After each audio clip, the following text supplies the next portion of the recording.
We're here with Ricky Maynard on Flinders Island, Tasmania, and man, it's so cool to meet you, and I can't thank you enough for taking the time to talk with me. But thank you. It's my pleasure. Yeah, no, you're most welcome, Jeff, and nice to meet you, and a traveller of the world, and welcome to our country, as they say. I love it. It's very beautiful. Tasmania and Flinders Island, very special places on this whole planet. Yeah, well, we're on Flinders Island now. Me and my wife have been back here almost 10 years now. We started on Cape Barren Island, which is sort of the heart of our culture in the Bass Strait Islands. And that all began really when invasion happened.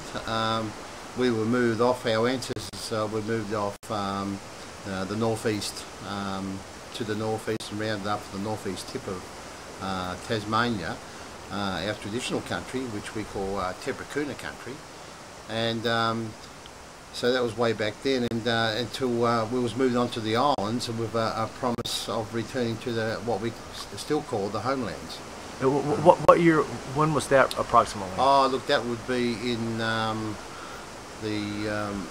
early 1800s, 1810 to 1820 or something like that. When they actually the invasion into our part of the country, Tasmania, was a very brutal assault on all our ancestors, and so that was, and of course it was you know, an invasion of a grab for land, of course. So our chief Maynard, who I'm descended from our tribe, and at the time he was coerced into rounding up the remaining people from our tribe by George Augustus Robinson, who was working for the Crown. Well, the Lieutenant Governor, whoever the Governor was then, Governor Arthur, I think, or anyway. But anyway, so what happened is he was coerced and tricked, actually, into a promise of us as a people being placed from our traditional homelands in the northeast of Tasmania, and coming to the Bass Strait Islands, and they first set up the first mission here on Waibelina on Flinders Island, called the so-called Friendly Mission, which in fact became a death camp, of course. So so from there there was no return to our homelands, of course, and we were forgotten about. We were brutally assaulted and killed, even for speaking language or these kinds of things, and of disease, of course, but brutally sort of held in captivity and on this island, and in fact so our ancestors really sort of died in exile here, and but there was a remaining 40 odd people of our ancestors that remained here, and they took them back to Oyster Cove and also south of Hobart, which is about an hour from south of Hobart, and that was another reservation down there, mission there in Oyster Cove, which we've reclaimed today as Aboriginal people, and we hold big festivals and for all Aboriginal people to come back there and celebrate on country at that site every year. So while the history of Australia is recorded, well, the history of Tasmania in fact is recorded that that when Anita died out, it was the last Tasmanian. So it suited them, and it was a perfect excuse because they wouldn't feel guilty for the invasion and the grab for land, and compensating for the land that they'd actually stolen. But while this is all going on, of course, as I said, they you know, they constructed these histories and these myths, these Western myths that of course wasn't true, and I refer back to Waibelina and the remaining 40 of our ancestors that returned to the Oyster Cove mission in south of Hobart, that's when their history sort of stops, and really all these islands that we are in the middle of now, in the Bass Strait Islands here, our people were actually on all these islands. So it's interesting that they inaccurately record history, again to suit themselves, but inaccurately record it because we were populated at that period of around the 1830s, and while that was happening, we were actually populated on all the other islands, but they write it as such, a very one-track part of that history. And ironically, a couple of hundred years later, here we sit now, and we're still in the midst of this era of Australia's history, where they are in complete denial of their own history, and it's really a shocking sort of period to be in, really, and quite sad for not only Aboriginal people, but for I guess the wider community of Australians, in the fact that they too have in fact grown up with a false history and a constructed history. So, and it's a real shame because generations of not only black but white Australians and multicultural Australians from different nationalities are growing up with this sort of false identity and false history of their own country. So we're in a period now of this denial that's been happening for quite a long time, of course, and yeah, so the things that's been done to our people over the many years, of course, is I just often, rather than quoting the political events of the beginning of the White Australia policy, the assimilation policy, all these kinds of things.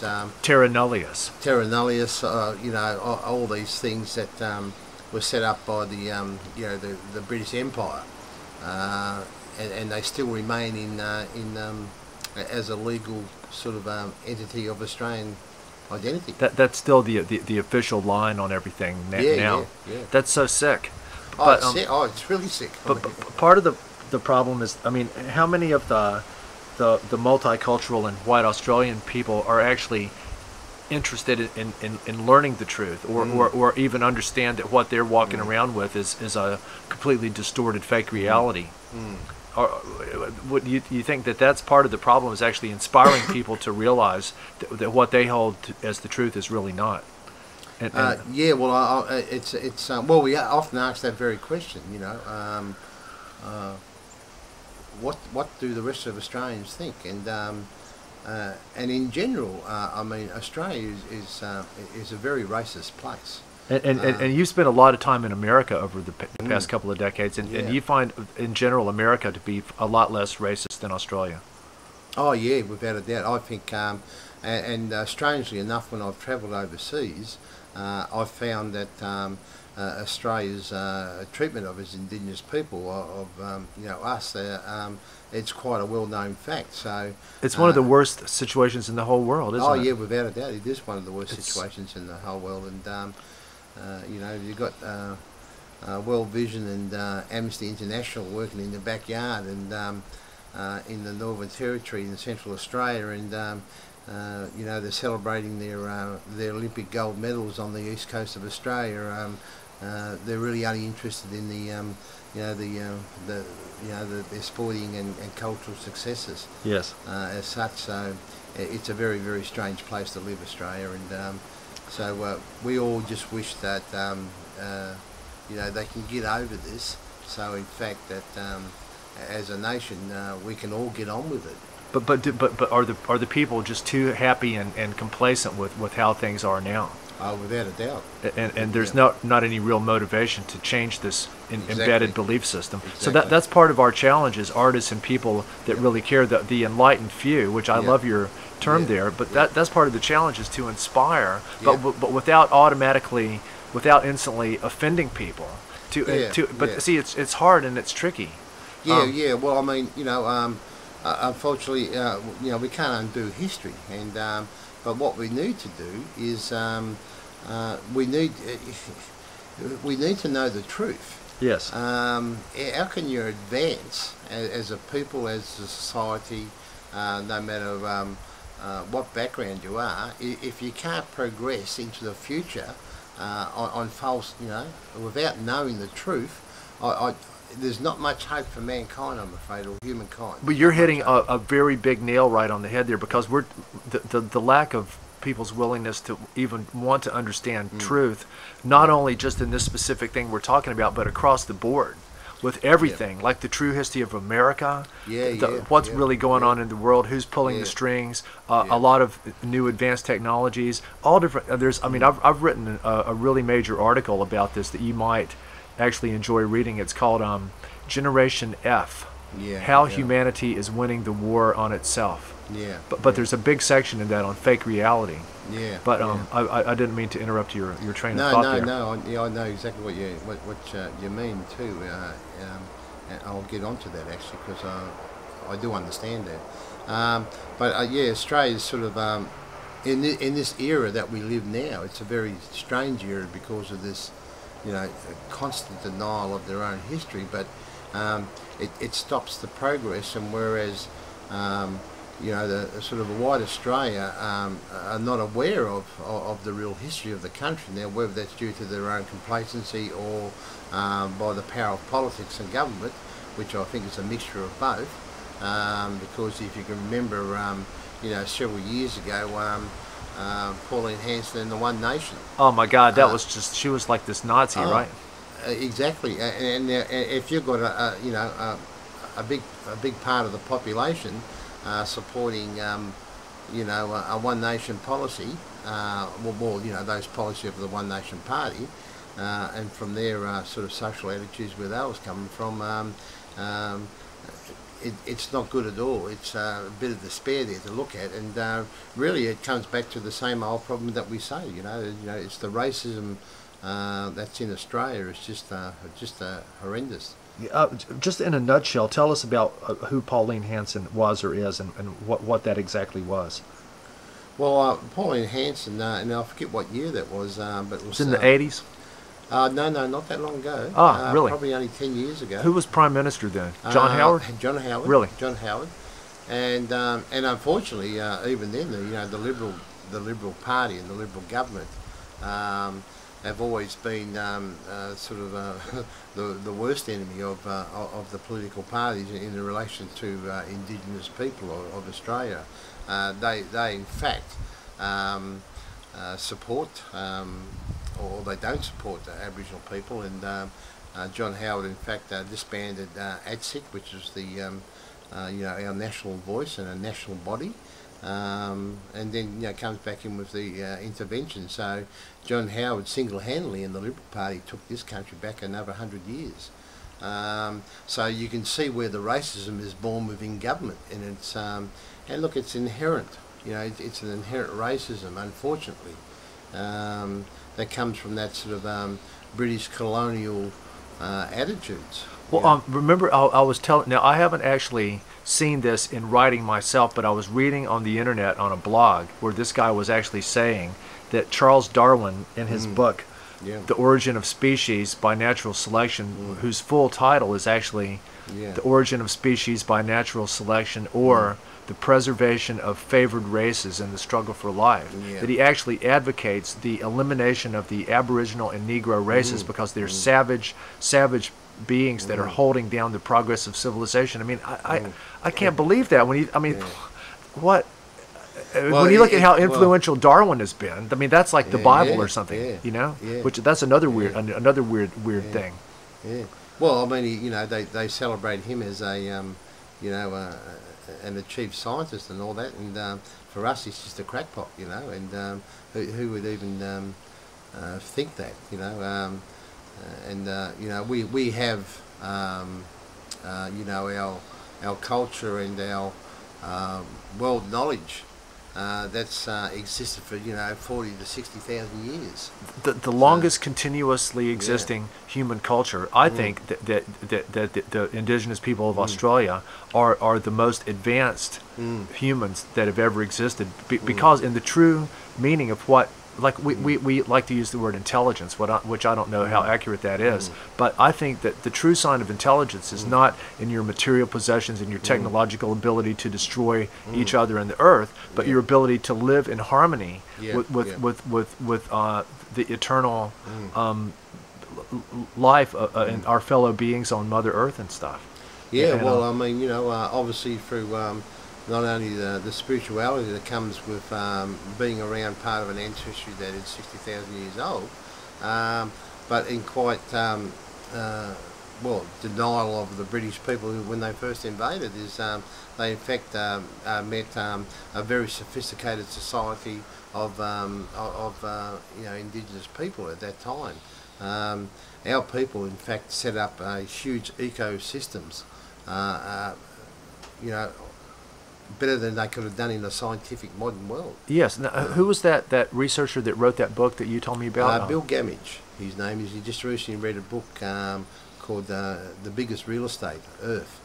And I first met Bill at a seminar, humanities conference back in 2002, yeah, just over 10 years ago now, and he showed these slides and that of you know, thousands and thousands of hectares of the way Aboriginal people actually maintain and actually designed by fire and use to construct you know, whole beautiful thriving rich ecosystems. So so for anybody during that conference to actually see things that we've known about our culture, of course, but for them to see that, I think they would have been pretty amazed at that sort of thing that happened. And so I just wondered, I wanted coming away from that particular conference actually just how many of the white Australians actually sort of got it, you know. Yes. And, it just went in one ear and out the other. Yeah, because yeah. they were ready to get back to the game on TV. Yeah, exactly. Yeah, the game on TV. Well put. Yeah. But hopefully they would have realised that, you know, a sophisticated whole societies of world knowledge and of knowledge systems and tradition and culture. I think to me it's so exciting to talk with you and to learn about things like this, because to me I think what we're talking about is it's a difference in the basic mindset of people as the further we come into the advancement of what we call civilization and industrial society, and just in recent years the encroachment of all these bizarre new technologies that a lot of people think wouldn't even exist except in a science fiction movie, and it's influencing all of us, and what a lot of people think of as reality, the whole thing is just fake. And people have lost touch with nature and lost touch with things that really matter. And to me, I'm always bringing it back to the fact that as far as we know, and maybe the initiated people of ancient indigenous cultures, maybe they knew different, but as far as we know now, we don't know any other planets with life. So we're actually in a period of history now where our technologies are running out of control, and we're actually endangering all of life on the only planet we know that has life. And to look to these ancient systems of knowledge and stuff that you're an heir to, to help us understand how that we can navigate our process now. This seems like a really central thing of what we're talking about. I mean, educating people first to care or to want to expand their own awareness. Yeah.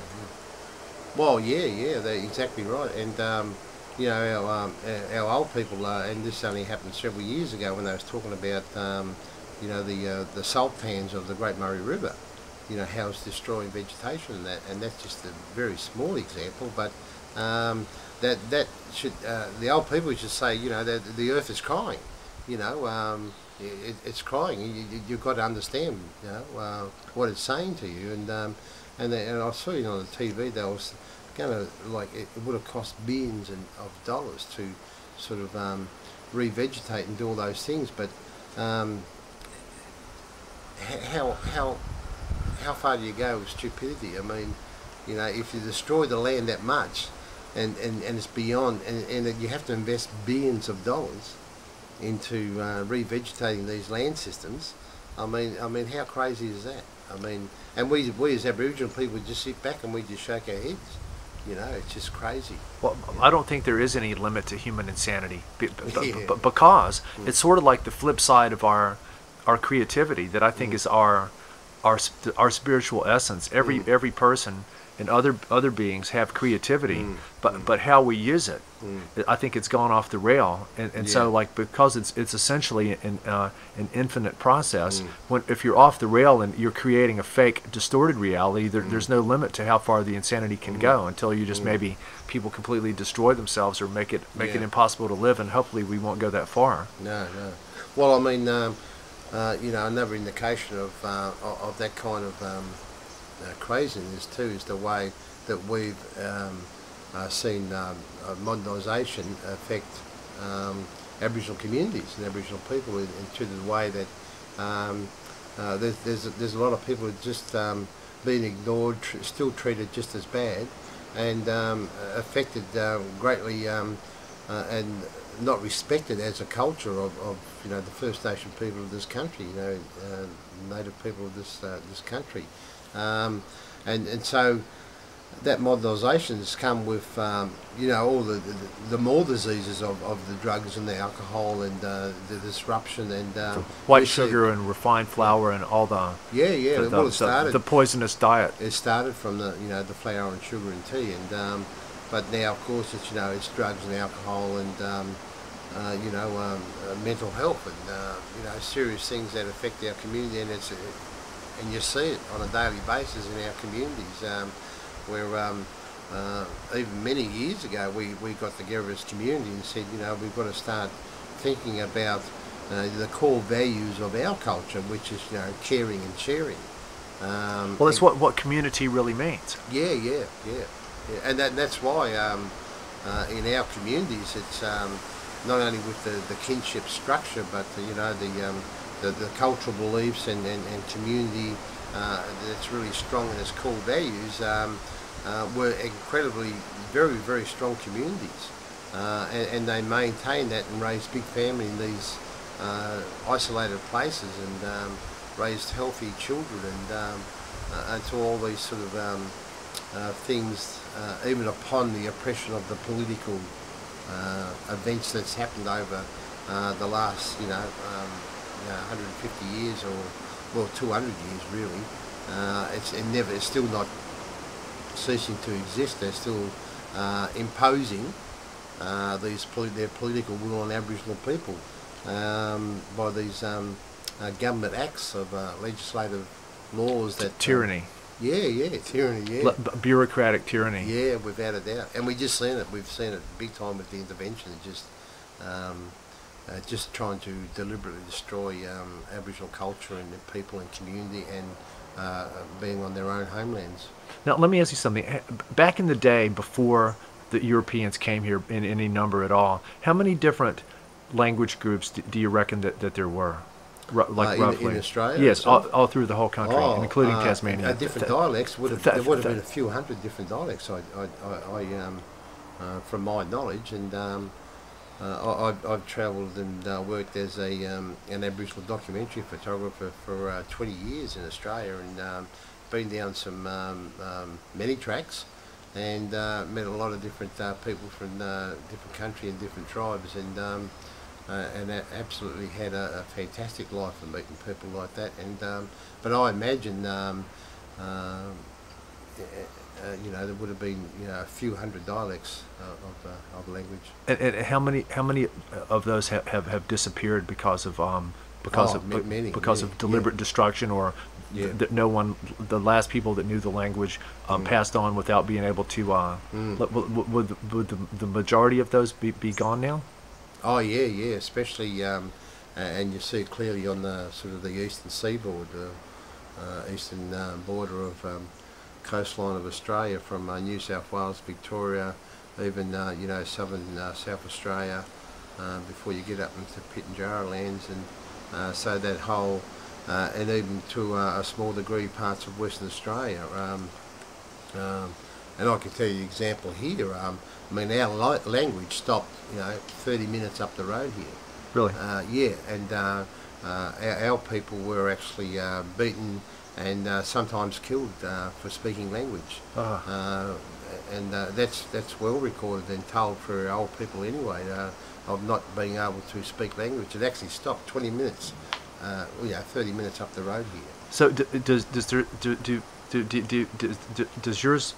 does someone still know your language? Oh yeah. I mean, that's awesome. Yeah, and but we haven't used it in a sense. It's very well documented. There are some traditional names that are very common, of course, but as a language per se, we haven't spoken that, and there's there's a bit of politics about that again. That we have a language program that's happening in Launceston and with the Aboriginal centres, and but some of the older people disagree with the revitalisation of language. Why? It's the way it would have been used. As simple as that. It's not so much the pronunciation of language; it's the way in which it would have been used. Can you explain what you mean by that? We bring our own sort of interpretation to language itself. We're touching on something of major importance right here, because people don't understand the language that you speak. It determines and influences your whole perspective of reality. And different languages have different characteristics that are built in. And English is really different from an indigenous Australian language. The reason that you would talk, but I didn't mean to interrupt what you were saying. No, I'm just saying that. The way you communicate, I think it's very different than the written, recorded language itself, and so there's people, I guess, of my generation and certainly our elders who, although celebrate the quite a bit of language as in place name and that, which is still really important to us, but in that sort of day-to-day use of language in communication. I think, in a way, we don't really want to disrespect language. Yes. And that's really our point. It's like keeping it alive, but burying it in the sand, like those petroglyphs. Exactly. Yeah. I fully understand. And maybe when you went to the sacred sites, then you could use the language or something. Oh yeah, without a doubt. I think on place, on country, and we have. Some of our sacred sites that are named in our language, and we use, and so when we go to those places, it's much easier to sort of understand the language of place and name. But again, it still comes back to that sort of, I guess, being a bit respectful of the way a day-to-day use of language was should be treated, really. So. In that way, we sort of honouring them in that way that it's not misused. I think this touches on something else that I've noticed over my 13 years of traveling in Australia, that a lot of the indigenous Australian people who have been under the knife for so long and attacked and abused and trying to be genocided out of existence and everything, but as a whole, all the indigenous Australian people don't seem to have nearly as much anger as you might expect. And like they're a very gentle people. I mean, do you? Oh, without a doubt. Well, it's been commented to me many times, even since I was a young man, that some of my close friends, my mates, would say, geez, if I was treated like that, and my family was treated like that, and I'd be marching down to the cop station or, doing something, and I was saying, well, there's bigger powers at work here. Absolutely, and that could just precipitate more abuse by trying to fight fire with fire against the system like that. And certainly in those earlier days of our people, that was very much the sort of temperament of the day too. The more they'd sort of protest in a way, the more repercussions they'd certainly have, and especially in smaller communities. It was, at the end of the day, they had to survive too. So that was really important to sort of, they had to sort of, couldn't protest to a great degree, even though they wanted to disband the Reservation Act of Cape Barren Island and all this kind of thing. And I mean, you know, and you've got to remember too that in 1967, when we were officially put on the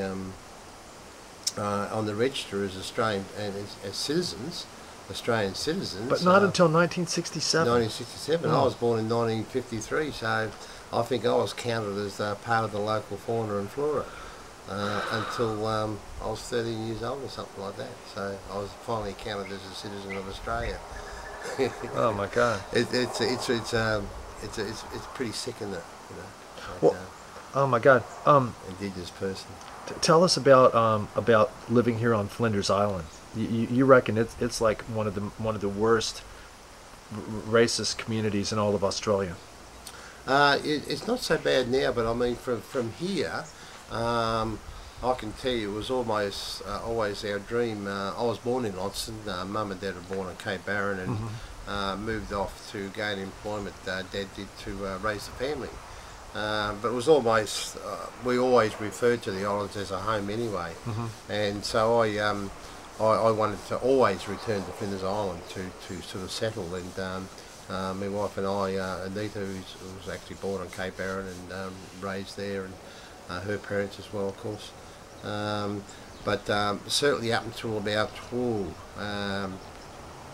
10 years ago, I wouldn't have dared even thinking of coming back to Flinders Island 10 years ago, because it was actually renowned throughout the whole of Australia. It's probably one of the most racist places in Australia. Really? Not. Oh, without a doubt. Tell us about that. I never knew that. I never. Oh well, I mean, it's a long history actually, and some of our elders can actually tell you horror stories of what happened in the you know, from the 1940s, 1950s onwards. Well, even before that, of course. But from a lot of the stories that we've been told, there've been actually horror stories of absolute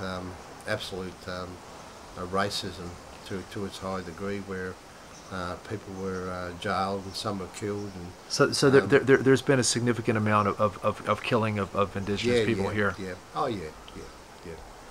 And all those stories are well known in our community, and those the people who inflicted upon that on us, we know those families as well. And those ancestors, those people their descendants are still here. Yes, there's generations of, and in fact, I mean, you know, you think back to the time that this land here, in fact, Flinders Island.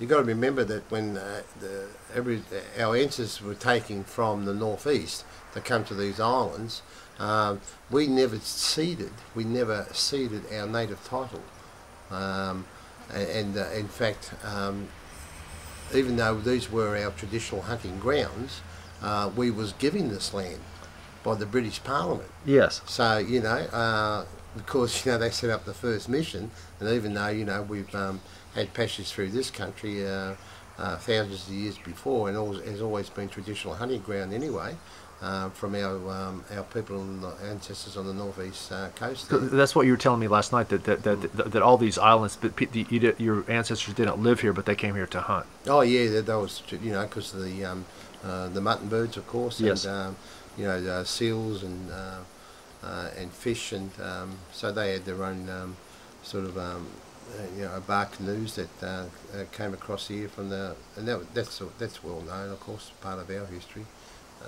We grew up with knowing that. So yeah, it sort of goes right back, and so in a modern day society, that even, you know, from the 1900s, well, from the late 1800s to the early part of the 20th century, this was always Aboriginal land. Well, certainly in the late 19th century, you know. But see, that this was part of their construction of history. You see, they wanted to say that, okay, all the Aboriginal people have been taken back to Oyster Cove, and now that's the end of Aboriginal people on Flinders Island. But when they first came here, they forgot to realise that it was actually passed as a part of the British Parliament that said that this island has been given to the Aboriginal people of Tasmania. But did they just say that, or what did this exist in terms of a legal document or something? Well, we don't know about it. It should be a legal document. We don't know. I think it's been deliberately misplaced. But certainly, as far as researchers and that go, from other historians that have actually quoted that, we've heard them say that that was an act of of the British Parliament. So, in a legal sense, still, not only morally, but in a legal sense, we still own this land that we sit on today. Well, if that can be upheld in court and stuff, then you wouldn't even get it to court. But this is the racism of Australia. Yeah, you're battling. They like to say that stuff as PR for the world community, to go like, oh, look, the Crown gave this land back, but pragmatically it means nothing. Oh, it means absolutely nothing. Yeah, it means absolutely nothing, and it could be well. If it was a legal document sitting in the the archives in England, it'll certainly never see the light of day. But it's interesting to know that parts of history that the way they've constructed that as well to suit themselves in a way that, and it's the way they design their land and heritage acts. In fact, I was at a Aboriginal heritage meeting a month ago, my wife and I, and we looked into why they actually designed the acts that lead to passing of legislative law in relation to Aboriginal heritage.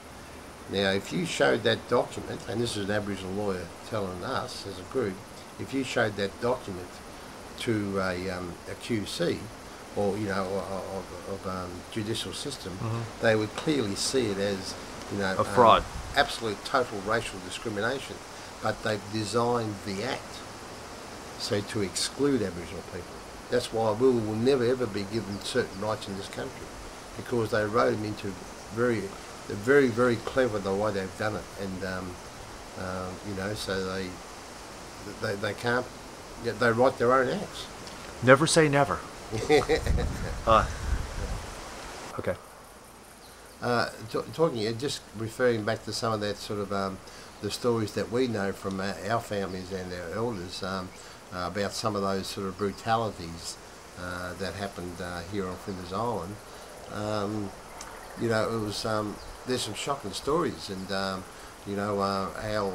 still in the memory of our people on the islands here, a lot of our people that were re-given land here, and certain places in sort of little humpy towns, so to speak, or on different parts of this island, and they were literally chased off land that was given back.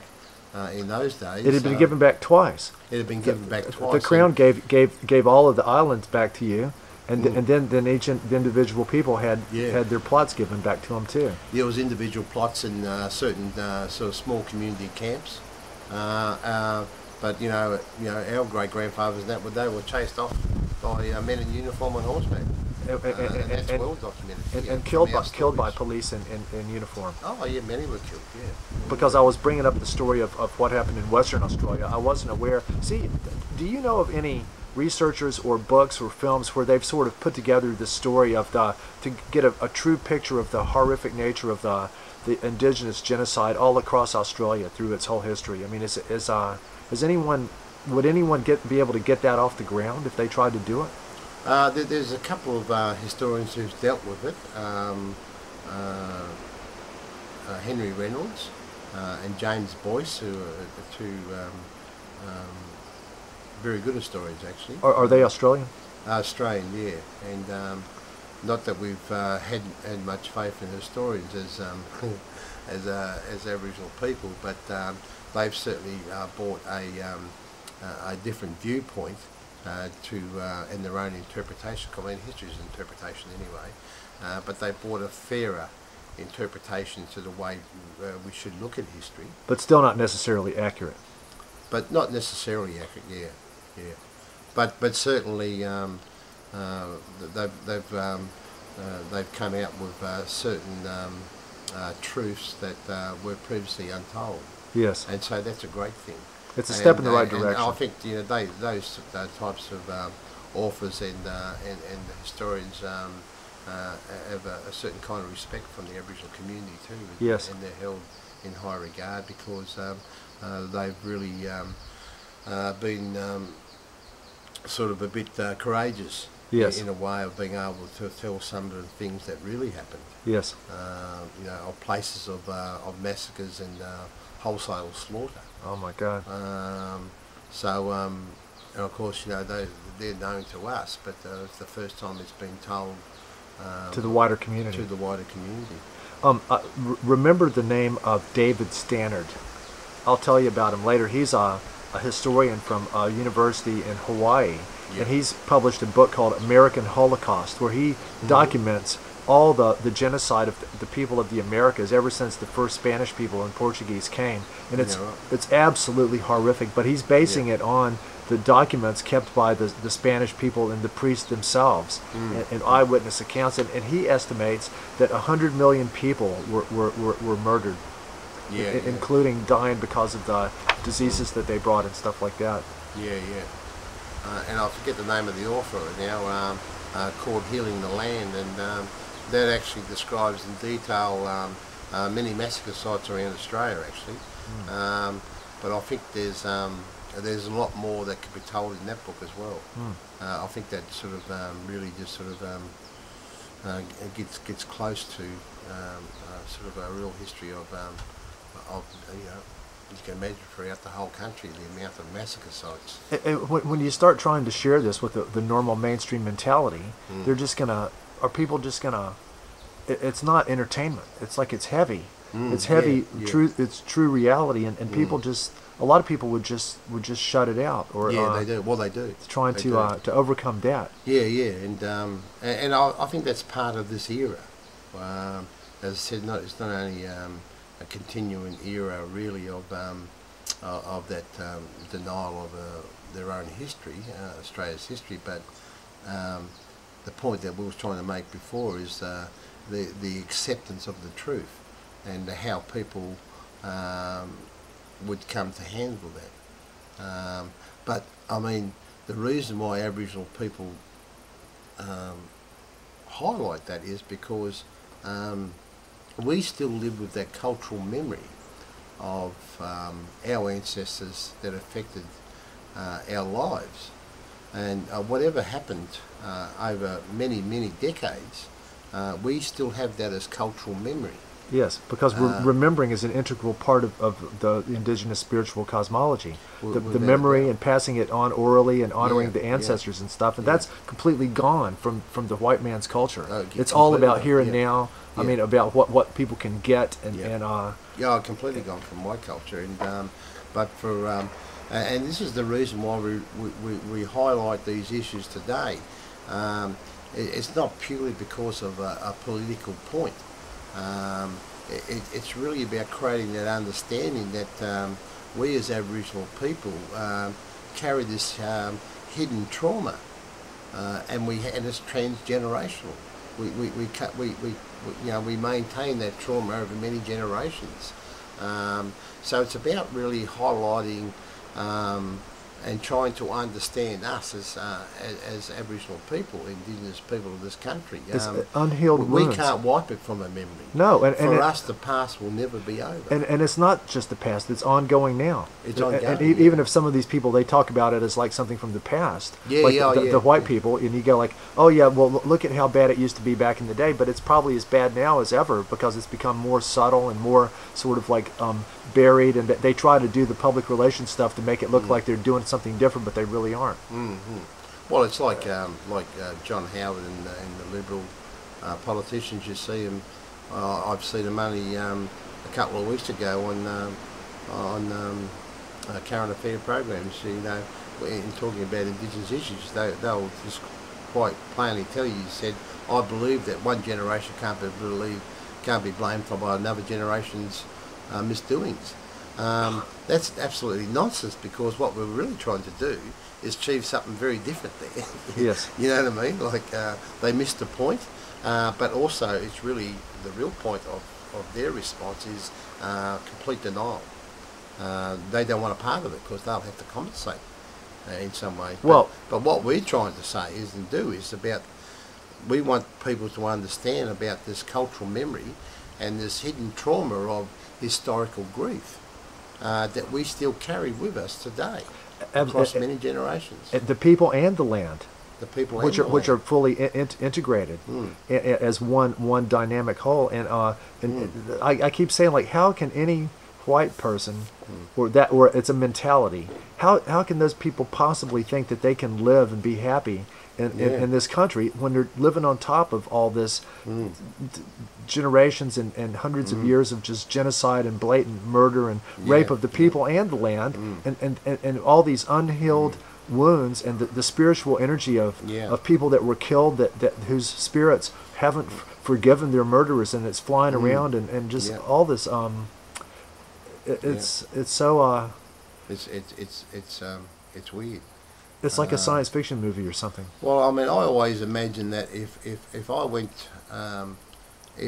to, say, if I went to the Pacific Islands or some country in the Pacific Islands and that, I know the way I would treat other indigenous people of that area.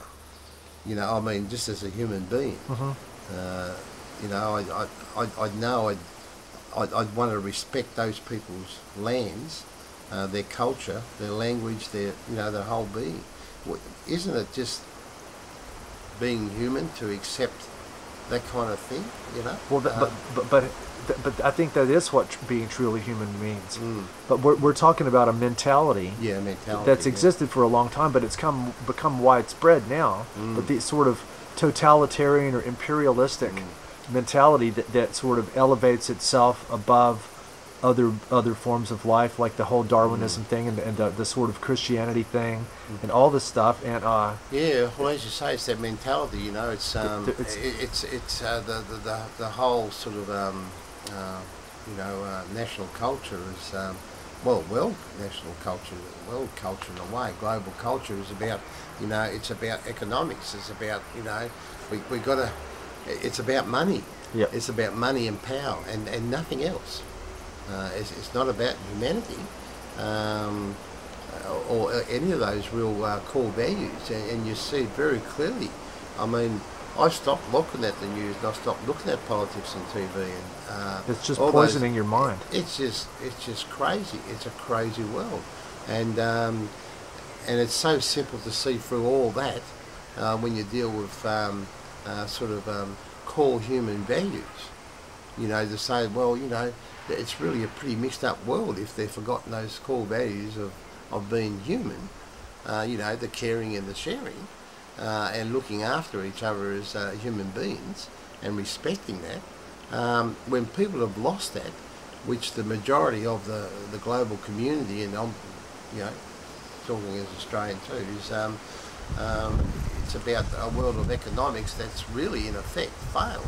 Well, that's just the whole money system is just this fake reality concocted by the same mentality that fake reality that's done the imperialism thing, and now they're trying to create a one world government where everybody's going to have a microchip and all this bullshit. Yeah. And it's moving fast. Oh, it's moving very, very fast. To me, the key to survival of the real people is for people to find each other, and for the people that really are still human beings to actually to wake up and actually ask more of themselves, and not just theoretically think about doing these things, but make it real. And that's what you're doing is so important, because you're sort of catalyzing the increase of awareness by through your own storytelling, through your photography and stuff. And that's what we should talk about here in a second. Yeah. Well, I mean, as an Aboriginal documentary photographer and travelling to different parts of Australia over many years, over 20 years, it's about creating that understanding to say that at the end of the day, if you walk out of one of my exhibitions, I want you, if you are going to judge us, then you should understand us culturally before you even try to judge us. And that means understanding the truth of all the stuff that we've just been talking about for the past 45 minutes. Yeah. Before you even start. Yeah. I mean, if you learnt how to be more compassionate about people who's had that sort of brutality of their past done, isn't it about helping people? Isn't it about getting along with people and respecting people? And Absolutely. But we can't. You know, they've been completely fooled, Indoctrinated. indoctrinated. The example, I can't get this out of my mind. What Anita shared with me last night about you guys were given a talk here on Flinders Island at the kindergarten, and the little kid said, "What did he say? So is this why we hate you?" Yeah, he Or said, oh yeah. my! I mean, but how do you approach that kind of people? Well, I mean, you're really thinking of in the sense how, and in particular on this island, but you could say about the rest of Australia too. It's about that generational racism, in fact. And that's why I've always said about about the power and the governments of Australia, how it's about that inherent British, in British people, it's an inherent part of their identity. It started back in England with the aristocracy and the racism that began for centuries, for a long time over there, and so it's passed down into their Commonwealth of Australia. Is it inherent in people that speak English? How do you mean? Like just a? I mean, would the structure of the English language predispose a mentality like that? Well, I mean, it's. I'm asking that as a question. I haven't even thought of it before. No, I don't know. I mean, it's from our observations, of the culture of the invaders. It's that culture that. Because it's weird. Clear. It's weird because we're speaking that language now. Yeah. In our own way. It's hard to think about. But you think about like people that if you look at the languages spoken by the people the cultures that have been the big global imperialists, I wonder if those languages have certain things in common that maybe that makes that mentality more easy to operate. Well, I think you hit it there. It's that kind of mentality that's become a part of that power makeup. The makeup of people who seek those powers. Well, what if Napoleon had won really big and the world spoke French now instead of English? How different would it be? Or would it be pretty much the same? No, I mean you still have the sort of oppression of the oppressor. Yes. You know what I mean? Like you still have that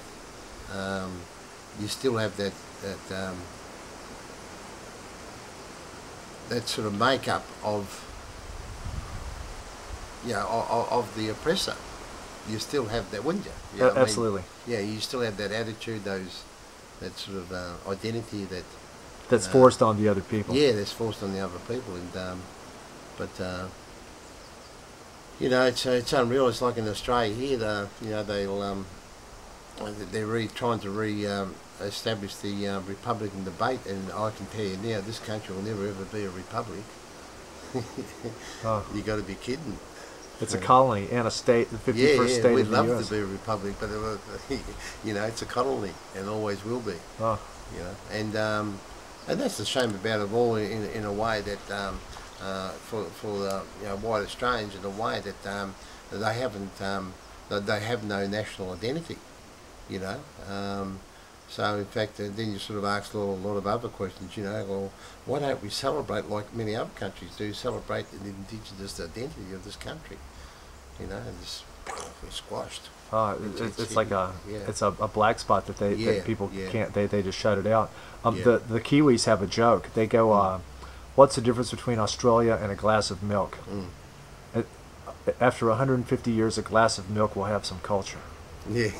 But they're talking about the white culture. Yeah, the white people. Yeah. But look, let's pause for just a second. Yeah. Well, in just referring to the difference between when we was talking about a lot of the unknown histories that's happened right around the country. A lot of people would highlight the Tasmanian conflict as probably the most famous in Australia, but yet really I think there's other parts of this whole country that can have a very just as brutal impact on invasion. And but the reason why in Tasmania, and what I think the real difference was, is that as a small state, and of course the attitudes of those people then who came to the country in the tall ships,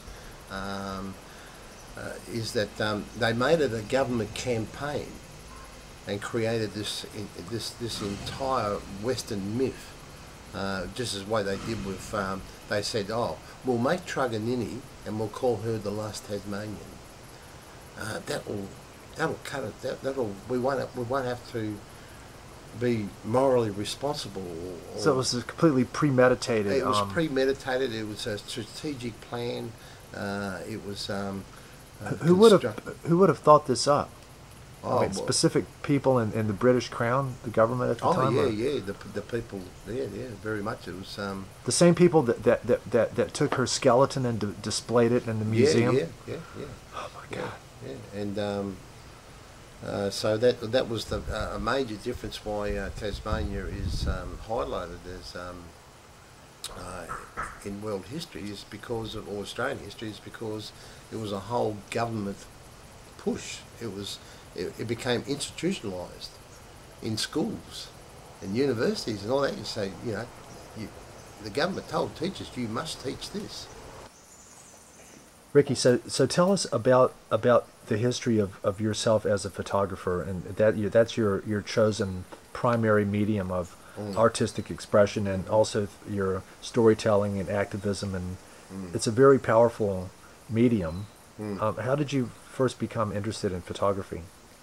I was quite young, actually. I was 16, and I always say photography came to me in a way that I just simply answered an ad in the paper for a darkroom operator.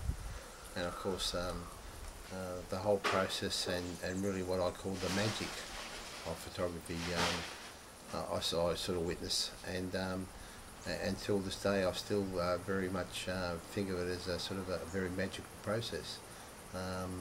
But it wasn't too much later, as a self-taught photographer, I began work at the Australian Institute of Aboriginal and Torres Strait Islander Studies in Canberra, and that was they actually housed the biggest Indigenous archive in the Southern Hemisphere. It was quite huge. They had like hundreds of thousands of negatives and film and audio of ceremony and everything.